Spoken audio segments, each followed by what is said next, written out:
Ahora no, sí. No hables tan fuerte. Ahora salgo. Ahí está.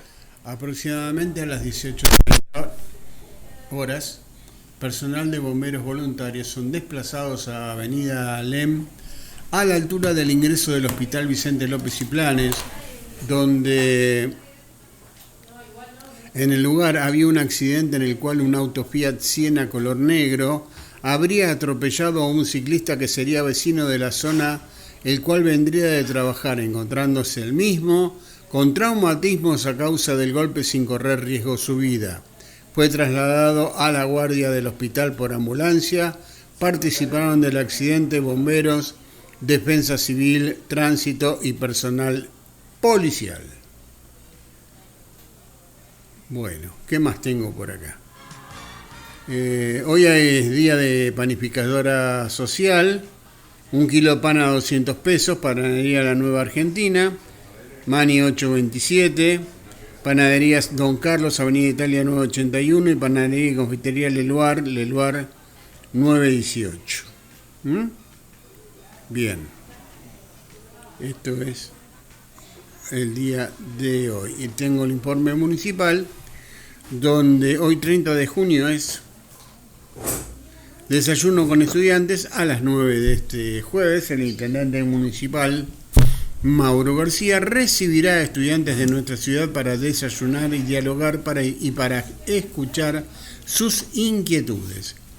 Bueno, ya estamos al aire, Estamos al aire, no sé si nos escucha el primer invitado del día de hoy, un compañero, amigo también de la vida y de la historia militante. Mañana hay una actividad muy importante que la venimos publicitando de acá, donde Mario iba a ir, pero bueno, ahora está con Nana, no sé si vamos a ir, don Mario. Le damos la bienvenida y te saludamos. ¿Cómo andás, Gastón? Hola, Claudio, ¿cómo estás? ¿Escuchás bien, no? ¿Se escucha bien? Yo te escucho un poquito perfecto. Bajo los escucho ustedes. Ahora te va a subir el retorno, que es el botoncito naranja. Ahora nos vas escuchando mejor, ¿no? Ahí va mejor, sí. Ahí está. ¿Cómo andás, Gastón? ¿Todo bien? Bien, Claudito, bien, la verdad que laburando con mucho, expectativa, ¿no? Laburando y con expectativa de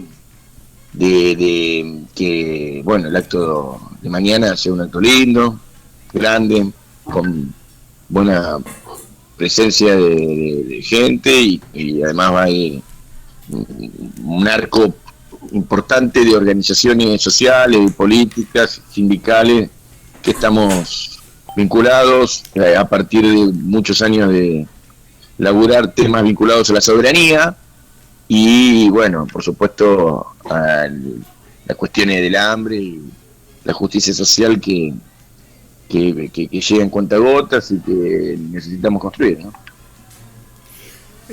¿Cómo te va? Buen día, Mario Kuchenberg. ¿Cómo estás? Hola, ¿cómo estás? Bien, bien. Se escucha medio raro, como que hay un rebote. Sí, puede ser porque tenemos más retorno. ¿Ahí escuchás mucho? Ahí está mejor, pues sí. O Mario por ahí puede ser que está, viste, hablas más cerca. No, yo porque por ahí no escucho un poco las preguntas nada más. No, ahí me estás escuchando bien. Bien. Ahí estamos bien. Bueno, vos sabés que uno de los comentarios que hacíamos hoy temprano con Claudio, primero que nada quería saber a qué hora es el acto y dónde va a ser, cosa que no lo dijimos, si bien todo el mundo ya lo sabe, hay que repetirlo, siempre se renueva la gente, ¿viste? Sí, mira, es el Ferro, en el microestadio de Ferro, a las 3 de la tarde. 3 de la tarde, perfecto. Sí. Muy bien, puede ir cualquiera, así que no hay ningún problema, ¿verdad? Por supuesto. Desde ya. Además, como ha generado una expectativa en el sentido de que decir que vamos a promover políticas públicas relacionadas con la soberanía, o mejor dicho, que las políticas públicas tienen que tener una perspectiva de soberanía, y en el medio de un agitado clima político, no solamente en lo interno, sino en el mundo, hay una lectura que vamos haciendo todos, algunos más finita y otros vamos cayendo en la cuenta de que el Estado nacional, los estados soberanos están siendo asediados por el capital financiero, ¿no? Esto lo ha ensayado Cristina no hace mucho en Eurolat, cuando se hizo el encuentro, dice que hay poderes fácticos, poderes reales, que no están regulados por los estatutos constitucionales, porque las constituciones hablan de 3 poderes, legislativo, judicial y ejecutivo, pero objetivamente hay otros poderes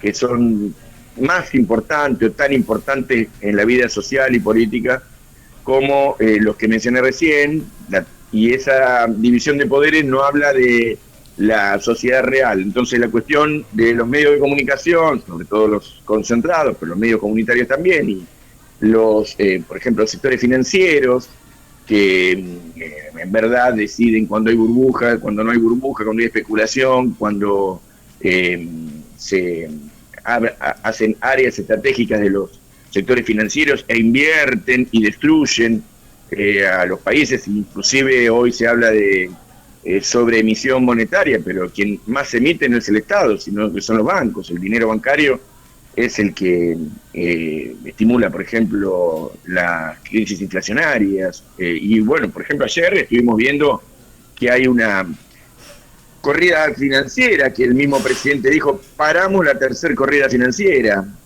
Son pulpos, grupos muy voraces, que bueno, que asedian a los estados-naciones en el mundo. Entonces el Estado, como entidad, pasa a tener una importancia renovada en la planificación de la política, ¿no? Por lo menos de parte nuestra, decimos que hay que recuperar la soberanía no solamente en el Estado argentino, sino que hoy los estados discuten estas cuestiones, cómo se paran geopolíticamente ante el mundo y ante el capital fundamentalmente. Bueno, la guerra de Rusia y Ucrania está mostrando esta cuestión. Los estados fuertes sobrevivirán, los estados débiles van a tener problemas de decidir su propio destino, ¿no? Van a quedar sumisos ahí al poder económico, ¿no? Como pasa en grandes continentes, hay empresas que tienen mucho más poder económico que propios estados.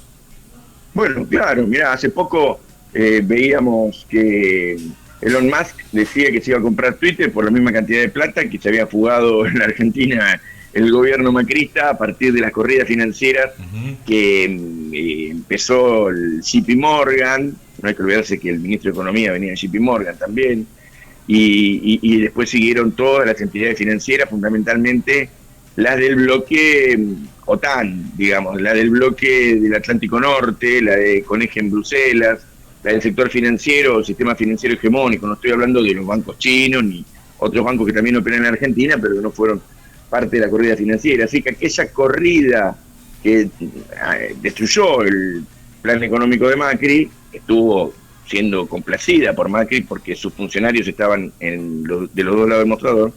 Eso mostró que los estados-naciones son inermes ante el poder financiero si es que no aparece la bandera de la soberanía nacional y estos conceptos que puedan devolver conciencia nacional a la comunidad, y sobre todo, bueno, la idea de que la comunidad tiene que gobernar también, porque el otro tema es ese, ¿no? Que parece pero ser que estamos muy afuera a veces. ¿Vos no creés o pensás acaso que la soberanía nacional se consigue siempre y cuando vos tenés un gobierno coherente y un gobierno que están todos unidos y trabajan por el mismo objetivo? Bueno, claro, para tener soberanía nacional hay que tener poder nacional. Claro. Y el poder nacional es un conjunto de elementos que son necesarios de tener en cuenta al momento de la planificación. Primero, para planificar, tiene que tener, qué sé yo, poder, hegemonía, para que el Estado pueda planificar frente a los diseños que hace el capital de nuestros territorios, ¿no? Qué sé yo, aquí se decide los planes económicos muchas veces en otros lados, y a veces, bueno, el gobierno intenta intervenir, decide, hace cosas, pero hay una pulseada permanente. Es verdad que hay que tener una unidad nacional muy grande, y es verdad que antes de la unidad nacional, o para forjar esa unidad nacional, se requiere de la unidad del peronismo, que es la única fuerza política que puede en la Argentina generar las condiciones para una soberanía nacional. De hecho, no le voy a pedir a Cambiemos, no hablo de los radicales, estoy diciendo de la fuerza hegemónica del PRO y de otros grupos que están ahí adentro, que, bueno, supieron hacer, por ejemplo, el acuerdo Forador y Duncan, por el cual le daban todas las prerrogativas a los ingleses para que exploren con petróleo en Malvinas, y bueno, se endeudaron hasta la manija y saquearon el país, los bancos y sectores financieros asociados. Así que creo como vos que hay que unir a los argentinos y hay que unir al peronismo para que construya un frente nacional y que pueda gobernar junto a la comunidad, junto al pueblo, que tiene que estar en la asamblea, tiene que empujar cada una de las decisiones, ¿no? Viste que hay equipos que son buenos, pero si no tienen hinchada, no tienen peso en la cancha. Bueno, acá hay que tener equipo bueno, pero además una fuerte hinchada que empuje y que haga sentir el pulso de cada minuto del partido, ¿no? Totalmente de acuerdo con vos. Ahora, vos fijate que por un lado tenés a una vicepresidenta que pone, entre comillas, al presidente, y desde hace mucho tiempo lo único que hace es boicotear, entre comillas, el trabajo que quiere realizar el gobierno. Y no, sí, no se ponen de acuerdo bajo ningún concepto. Y termina algo que, bueno, que todos conocimos, es que ahora tiene un pensamiento más de derecha que antes, porque bueno, para ella la derecha no existía, vos te acordás de esto, y ahora está hablando con economistas netamente de la derecha, caso Melconian, por nombrarte a uno, y con la Confederación Mediterránea. Sabemos que hubo ministros de Economía que salieron de allí y nos trajeron los problemas que nos trajeron. Digo, ¿no te llama la atención todo esto? No, mirá, quien conduce tiene que hablar con mucha gente. A mí me parece que, lógicamente, un presidente, una vicepresidenta tienen que hablar con gente. Lo que sí es cierto es que cuando viene el Comando Sur del Ejército Norteamericano a hablar de pesca, bueno, se requiere tener peso, entidad política, ¿no? Porque, bueno, cuando por lo menos en algunos lugares salía que venían a decirnos que había que limitar el acceso a la pesca de los chinos en la Patagonia, porque, bueno, si no le estábamos dando de comer a su enemigo estratégico como nueva amenaza que ha definido inclusive hace una semana la OTAN. Así que a mí me parece que las fortalezas están en tener un bloque fuerte y no disperso y dividido, que conduzca uniformemente. Hay una verdad entre las 20 verdades del peronismo, la número 19, que dice: concebimos un gobierno centralizado, un Estado, no me acuerdo si es que dice fuerte o algo así, y un pueblo libre. Pero lo del gobierno centralizado es fundamental porque no puede haber duplicidad en la conducción. Estamos en América Latina, estamos, y sobre todo en la posición geopolítica que tenemos nosotros, estamos en una lucha por la liberación nacional. Sí, hay una política de dependencia que ha reconocido todos los liderazgos dentro del peronismo y que es reconocible en la diaria. Así que si estamos en la lucha por la independencia nacional, por la independencia económica, y para eso pretendemos tener soberanía política, es que tenemos que tener un mando unificado. Claro. No podemos estar a las peleas públicamente. Y vos tenés razón con que, bueno, aquí hay todavía un problema de definir quién conduce, pero el presidente la va llevando más o menos bien, porque el país está prendido fuego, pero el presidente va intentando poner en marcha un ciclo medianamente aceptable, bueno, cuando hemos salido de la pandemia. Vos pensate que este presidente tiene que pelearse con los sectores financieros que le hacen corridas, que discutir la cuestión de la deuda externa. Ahora mandó al ministro de Economía a hablar con el Club de París. Va al G7 y le piden en la trucha que le den recursos naturales el expoliador de LAN, que tiene bases militares en Malvinas. Y le tiene que decir, adelante de todo, que si no se discute Malvinas, no se puede hablar de recursos naturales. Después se encuentra acá y tiene a la izquierda movilizada, a Cristina discutiendo con derecho, por supuesto, la política X, varias. y tiene también que discutir con la Corte Suprema. Tiene que ir a parar a los locos de Jujuy de la Corte Suprema que le quieren meter presa y a Milagro Sala, y todo el mundo le reclama a él que haga el indulto, cuando el indulto lo tiene que hacer el gobernador, porque no puede indultar a alguien que está condenada por causas provinciales. Bueno, es verdaderamente difícil gobernar sin pueblo organizado, ¿no? No, por supuesto, por supuesto. Gastón, ahí dijiste una frase, pueblo organizado. El acto del primero, para llevarte, porque tiene que ver un poco esto, vos sentís que desde los 12 puntos, que si lo querés lo nombrá para que los oyentes escuchen qué es lo que se va a charlar o se va a hablar mañana en el lanzamiento del peronismo de la soberanía. ¿Vos creés que es un aporte para esto, para la comunidad organizada, estos 12 puntos, como tiene, ¿no?, los 10 mandamientos de la Biblia, el peronismo, las 20 verdades? Bueno, acá tenemos 12 puntos basados en la soberanía. ¿Vos sentís que ese puede ser el camino? Yo creo que el camino es hablar de los problemas grandes de la nación, tener acuerdos profundos en algunos temas que son centrales. Si no hablamos de la anécdota, en vez de hablar de los planes, tenemos que hablar de trabajo. En vez de hablar de retenciones solamente, porque de retenciones también habla Macri, no es que acá las retenciones se pusieron durante el gobierno de Cristina, pero también las puso Macri. O sea que no es ningún asalto a los cuarteles de invierno, poner retenciones, sino que lo que hay que discutir es el monopolio de las empresas extranjeras en nuestro río Paraná y nuestro río de la Plata. Entonces nosotros estamos hablando de que el verdadero problema de la Argentina es las venas abiertas, que el río Paraná y el río de la Plata son las venas abiertas de América Latina. Es la nueva ruta del Potosí por donde salen nuestras riquezas.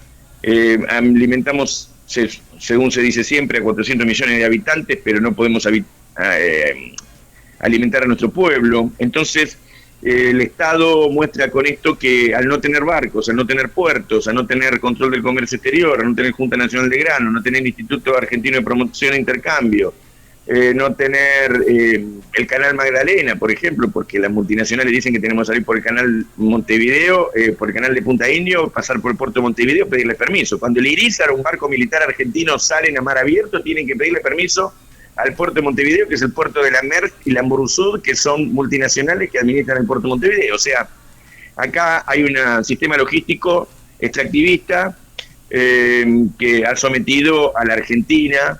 Por no tener los fletes, no tener los barcos, perdemos entre 5 y 7 mil millones de dólares anuales. Una superflota mercante a la Argentina le saldría 1.000 millones de dólares. El macrismo jugó 45 mil millones de dólares.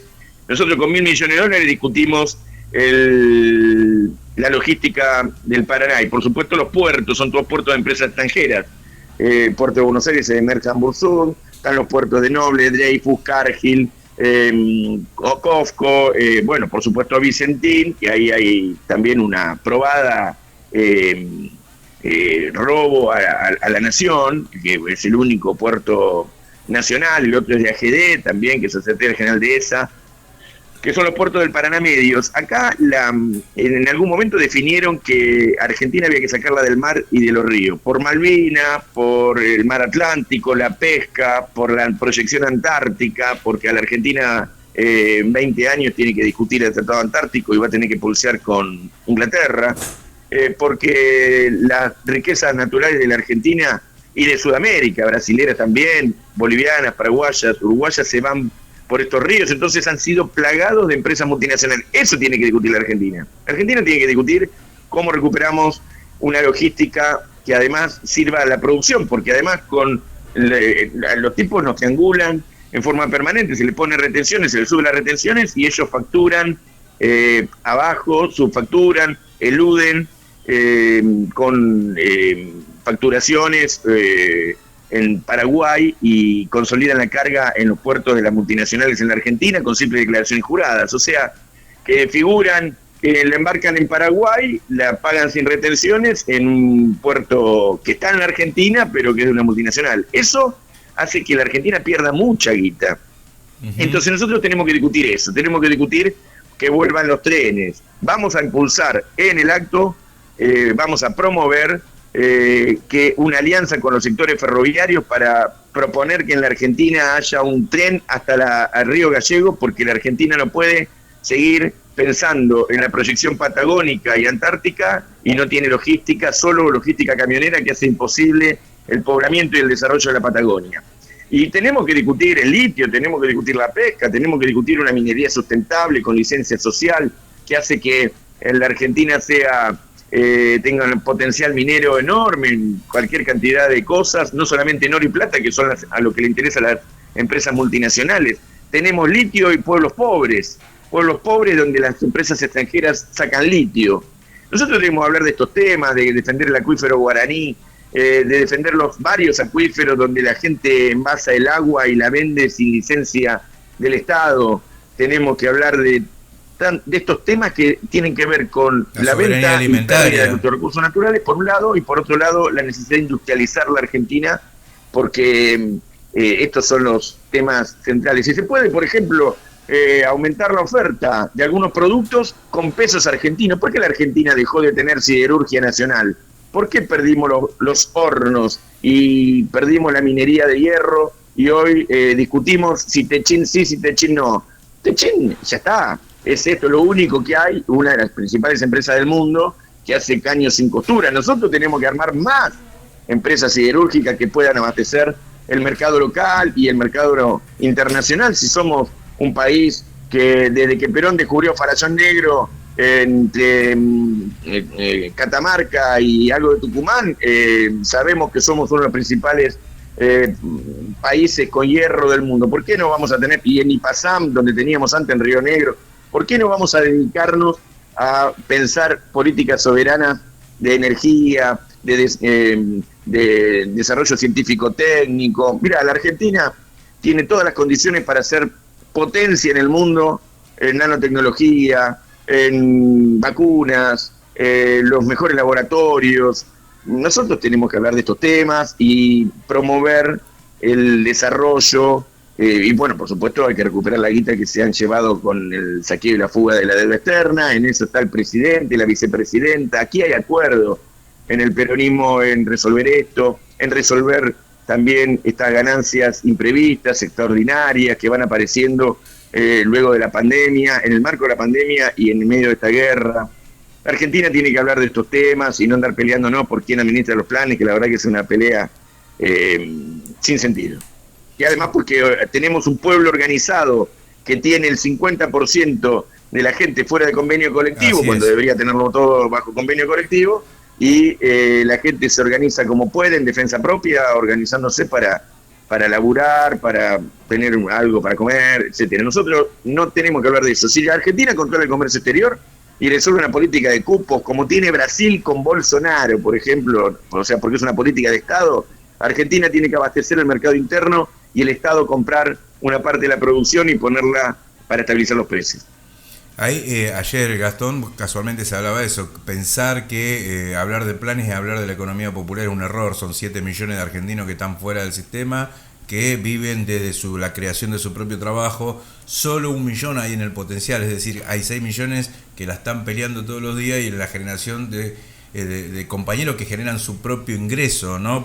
O su propio empleo, como lo quieran denominar. Y parece que la discusión hubiese sido puesta solo en ese millón que asiste el Estado y no en los 7 millones de argentinos que están fuera del sistema, ¿no? Hola.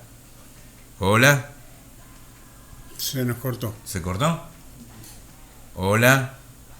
Hola, hola. En pausa la llamada. La llamada se cortó. Él puso en pausa la llamada. Ah, se puso en pausa la llamada. Pará, cachete. Por ahí capaz de fue volver a llamar. Porque justo se había cortado. Ahí está, bueno, seguimos. O por ahí le entró justo una llamada. Pues después se cortó y volvió. Bueno, muy interesante los análisis, ¿no? Llamarlo así primero para ver si está, porque si no, no sabemos nosotros. Lo llama Muy bueno el análisis que hace en general, ¿no? Bueno, algunas cosas podríamos discutirlas, pero en general es muy bueno porque en realidad tenemos que decir que el problema económico en la Argentina no es de hoy ni de hace 4 años, es un problema que lleva más de 60 años. Después de que derrocaron a Perón en el Claro, 19. exactamente. Entonces ya el problema viene de mucho antes. En el Y 74 se pudo avanzar, se avanzó hasta ahí. Hasta Justo cuando el volvió primero. Perón hubo un pequeño... ¿Le ha ocupado? Hubo un pequeño...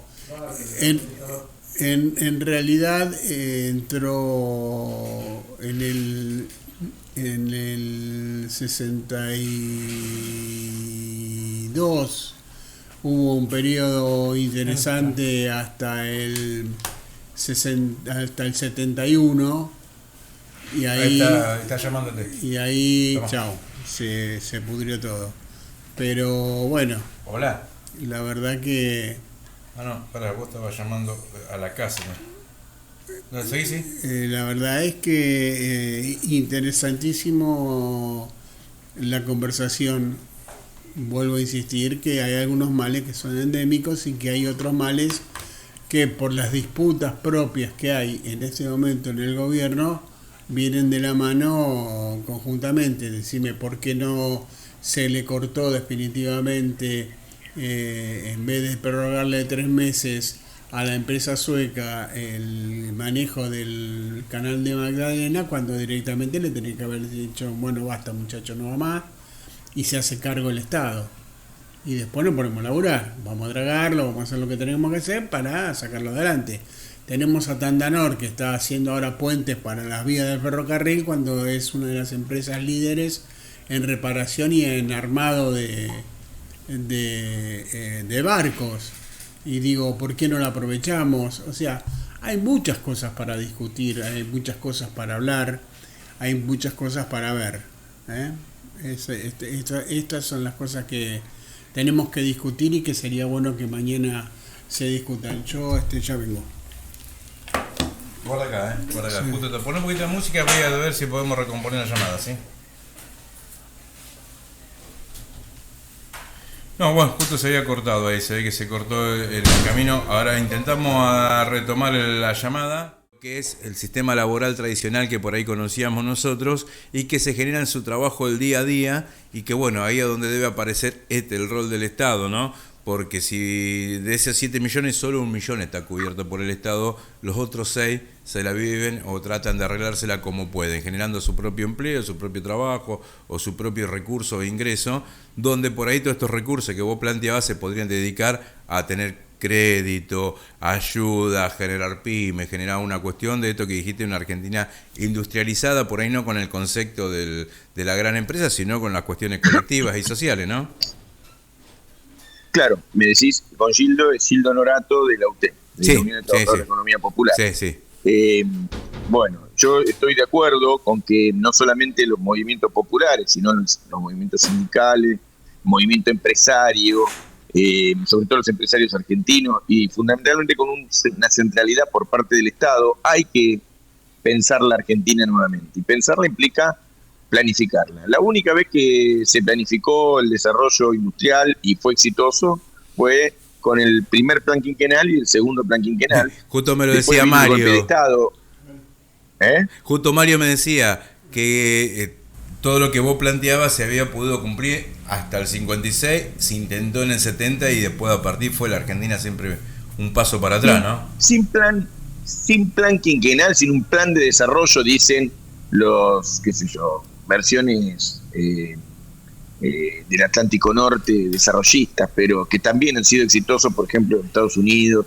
Sin una planificación por parte del Estado, no hay posibilidad de un desarrollo armónico de la sociedad, del Estado, de la economía. Entonces, aquí hay que ponerse a pensar nuevamente la Argentina. Nosotros decimos que el grupo, la economía, los grupos hegemónicos, económicos, locales, piensan, y sobre todo los extranjeros, han pensado la Argentina en la zona núcleo, y ahora se ha ampliado la frontera agrícola, entonces tienen la cabeza puesta en la zona productiva, en el campo. Pero eso no son ni 1 millón de kilómetros cuadrados, son 700.000 kilómetros cuadrados, y eso deja fuera al área andina, al norte grande, que no hace soja, sino que además hay que preservar y para el desarrollo de otros productos, que de hecho además existen. En la Patagonia no hay soja, entonces el capital global no mira la Patagonia. Entonces, como el Estado ha dejado la planificación del Estado al capital global, a las multinacionales que se han parado acá adentro, que son inclusive sectores financieros que hacen, por ejemplo, los pools de siembra. Hay productores locales que se asocian como una burguesía arrendataria, se asocian al capital y en el sentido práctico de que, por ejemplo, se hacen pools de siembra, se sacan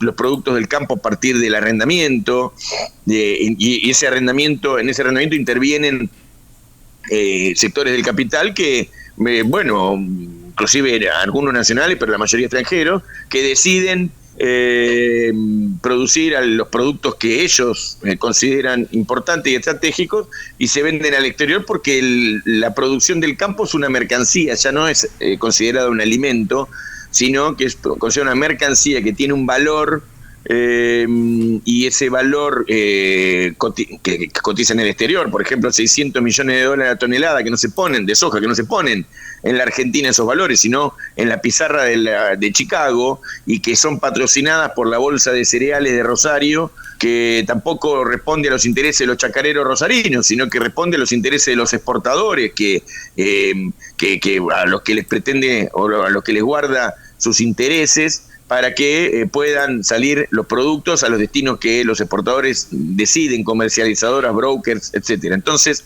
la Patagonia está fuera de esa planificación, y si pensamos además que tenemos no solamente 200 millas de mar, sino que hemos conseguido entre las 200 y hasta las 300 millas inclusive, en el caso de que se extienda la plataforma continental, y si consideramos que hay una parte del mar Atlántico que está conculcado, mejor dicho, que está expropiado por los británicos, y que sumada a las islas y el área de la Antártida y los mares que nos corresponden por historia, por geografía, etcétera, Argentina tiene 7 millones de kilómetros cuadrados, no menos de 1, que es donde se planifica el desarrollo a partir de, como decía hace un rato, los sectores financieros. Entonces, aquí hay que pensar la Argentina y hacer un plan quinquenal que incluya transporte, logística, que incluya energía, el desarrollo demográfico. Como no está planificada la Argentina,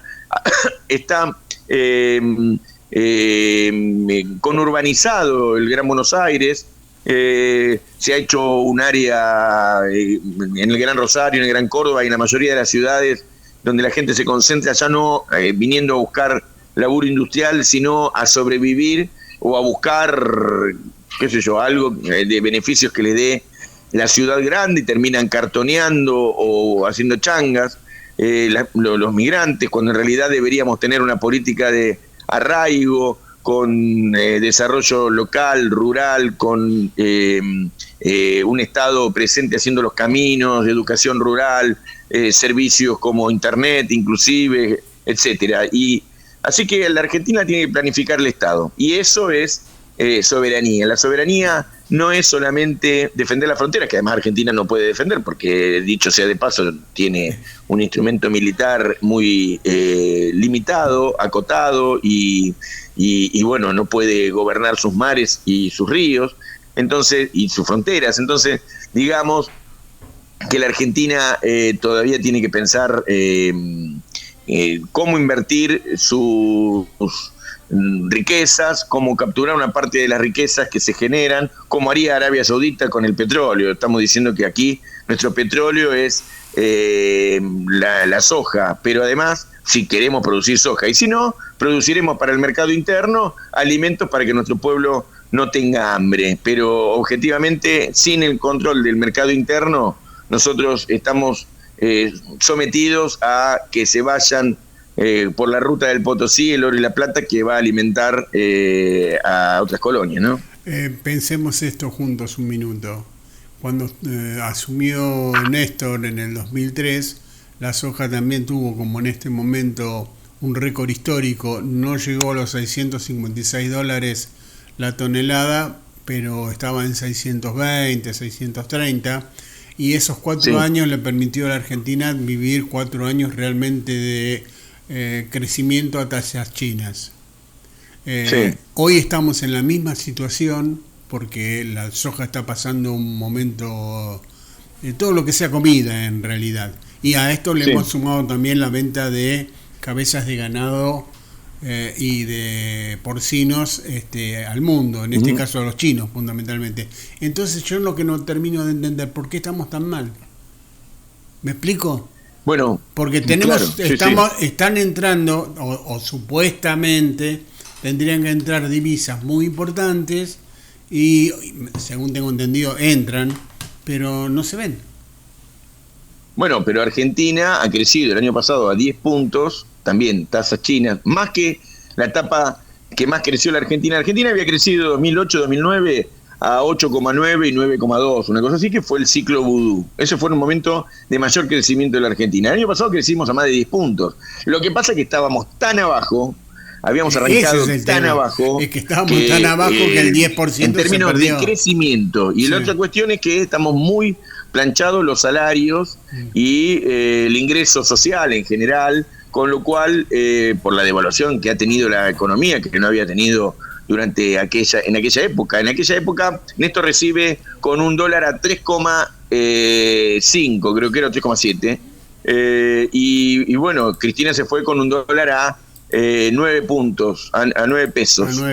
Hoy estábamos con el dólar, enseguida lo llevaron a 16, no sé si te acordás que se armó toda aquella discusión sobre el dólar futuro y Cristina estuvo procesada. Ahora hay una...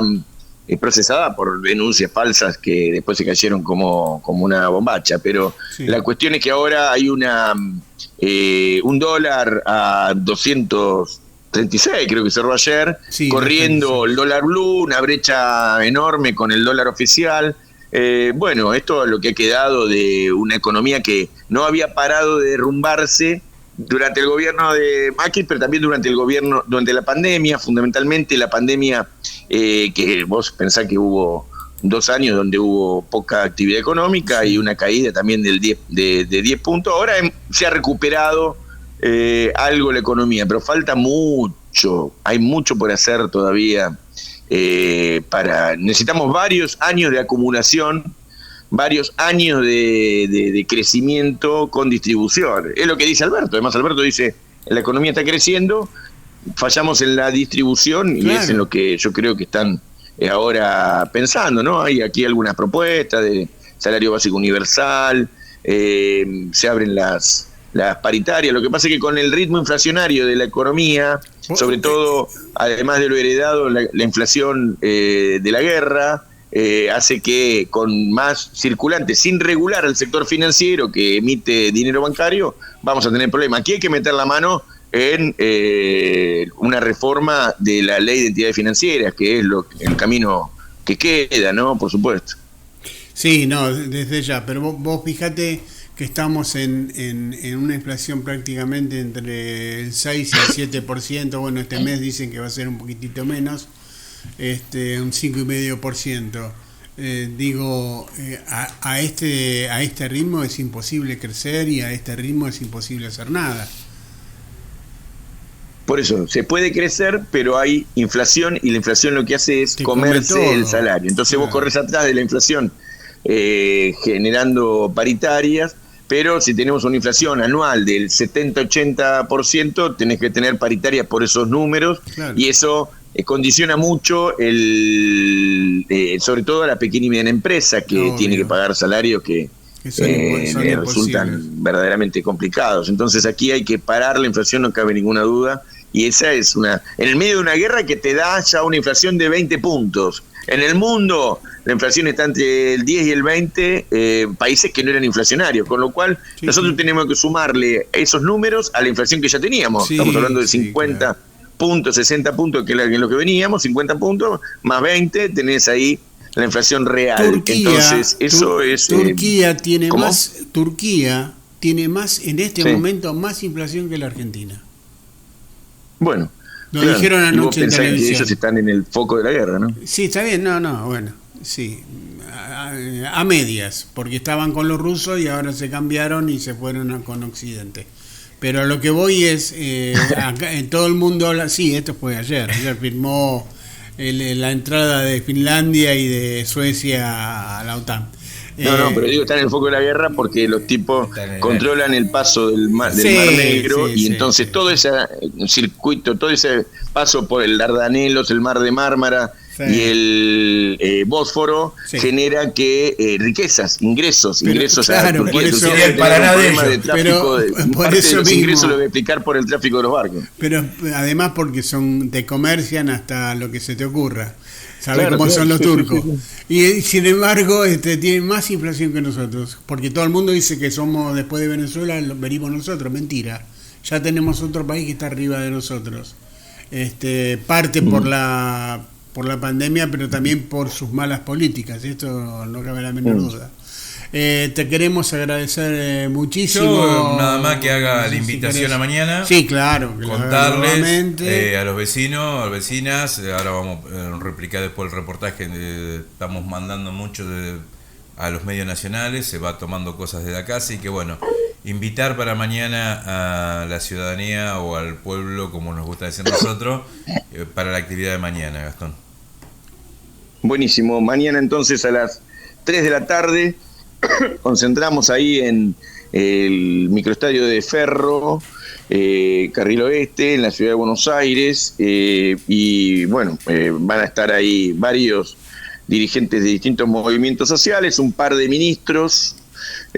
Podemos aquí anticipar que van a acompañarnos Carla Bisotti y Juan Zabaleta, y bueno, vamos a tener también el acompañamiento de buena cantidad de dirigentes sociales, sindicales. Ahí va a hablar el Sindicato Argentino de Obreros Navales, va a hablar el presidente de la CGE, la Confederación General Económica, Roberto Marquine.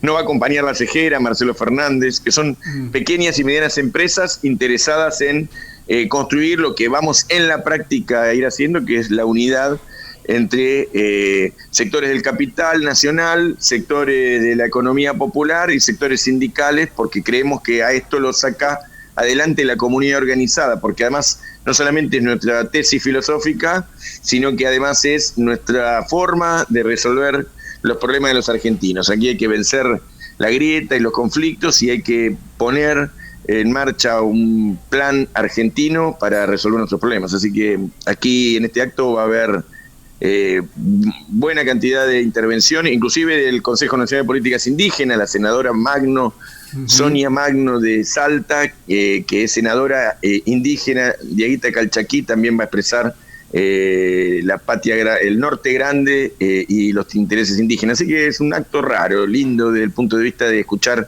distintas voces. Te agradecemos infinitamente que hayas salido al aire y que estés conversando con nosotros. Queremos repetirlo, por supuesto, porque me parece genial que podamos debatir y vos sos un tipo con el cual uno puede debatir perfectamente bien. Así que gracias, es lo que te puedo decir. Y mañana ojalá los vecinos acompañen este acto, porque hace falta la participación, volver a recrear la participación de los vecinos con la política, amigarlos. Te mandamos un abrazo muy grande. Un abrazote enorme. Y ya nos vamos a conocer en cualquier momento. Gracias. Bueno, pasó Gastón Arispe, diputado del Parla Social.